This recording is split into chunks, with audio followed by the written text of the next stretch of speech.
We are in, we have crossed 100th day of 100 years of guiding. On this most memorable day, we would like to help you to down the memory lane. Go down the memory lane, the origin of guiding. But to know about the origin of guiding, we need to know about the origin of scouting, because without scouting, there could have not been guiding. The birth of scouting. Scouting's history really goes back to the turn of the century with the British Army officer Robert Stephenson Smith Baden-Powell. While stationed in India, Baden-Powell found that his men did not know basic first aid or outdoor survival skills.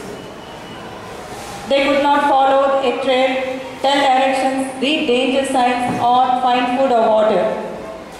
In 1896, Baden-Powell drew upon his background as an army scout to write a small military handbook, Aids to Scout.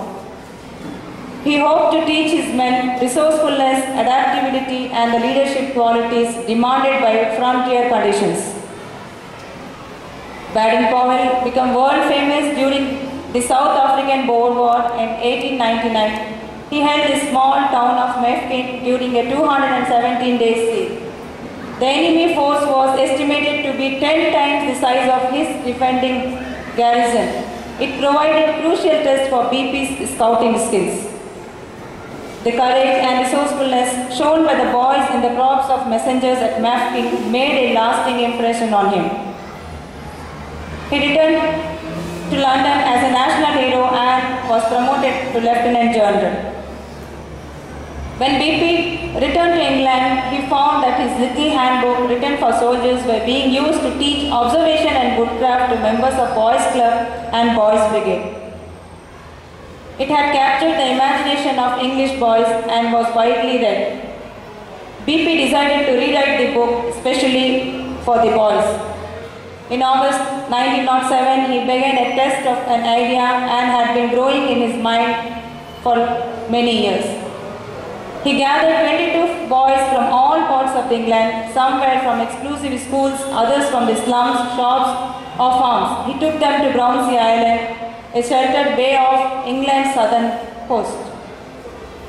Along the shore, they set up a camp, which was their home for the next 12 days. The boys had a great time. They were organized into patrols. They played games, took hikes, cooked without utensils, learned stocking and pioneering skills. In the evenings, around the magic of a campfire, they were spellbound by BP's stories of his army adventures. Scouting had begun in earnest and was destined to spread around the world. After the Brownsea camp, BP rewrote his earlier handbook and called it Scouting for Boys. Scouting for Boys was first published as a 5-part series of magazine articles. People liked the series so well that it was published as a book form in 1908. Growth of the movement. The success of Scouting for Boys produced a movement that quickly, automatically it seemed, adopted the name of the Boy Scouts and associated the establishment of an office to administer it. By 1909, the movement had taken firm root. Scouting for Boys had been translated into 5 languages. Birth of guiding. 1909 is the memorable year in the history of Scouting to have the first gathering of the Scouts at Crystal Palace. Over 11,000 Scouts in uniform who attended the rally proved their willingness to play the game of Scouting.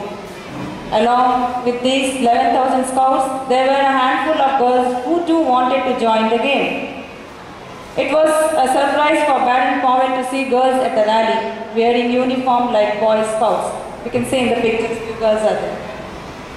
When he asked them, "Who are you?" they replied, "We are Girl Scouts." They said they too wanted very much to be in the game like their brothers too. He tried to persuade the girls to give up the idea, but he found enthusiasm in those girls and determination to follow their brothers. So he separated the girl section of the movement into a new section and put his sister Agnes in charge to look after it, calling the branch as Girl Guides. Thus was born the movement for girls. Let's go!